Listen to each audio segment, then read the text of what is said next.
Kakalosh Boker Tov, Shavua Tov, B'shutar Mansur Shlita.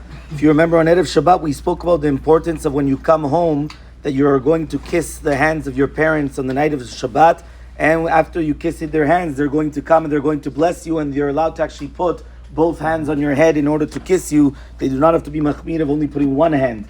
The next Sif in Maran is talking about now Begadim Na'im. What does that mean, Begadim Na'im? A person should try to come and to put beautiful clothing on for the Shabbat. Now, obviously, since this is right on the halachot to do with Erev Shabbat, so therefore, once a Shabbat comes in, and this applies also to women, when they're doing Adlakat Nerot, they should already be dressed with Bigdei Shabbat. That is the concept of the beautiful clothing that they have in order to beautify the Shabbat. Chazal actually brings, and they base it on the pasuk, V'chibato me'asod rachecha. What is v'chibato? V'chibato, we're talking about that the clothing that you have during the weekday should not be the same clothing that you have during the Shabbat. And therefore there's a mitzvah for every single Jew to come in and have special clothing just for the Shabbat. Remember that the kibud, the kavod, is always mechavod. That's what Rabbi Yochanan used to call his clothing, that which gives you honor. Because the clothing is what honors the human being. And now the more that the person is going to come and to be mechabed the Shabbat, whether it's with his body or with his clothing or with achila and shtiyah,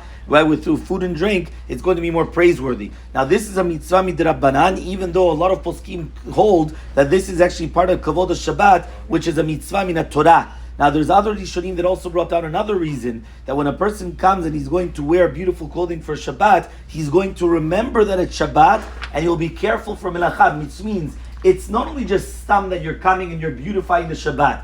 In order to remember to refrain from doing a melacha, from doing any action which is prohibited on Shabbat, you have special clothing which is going to be for the Shabbat. And it's good that you're actually saying that. You're putting on this clothing, lichvot Shabbat Kodesh. And even if a person is going to be poor, it's also important to have very, very nice clothing also as well.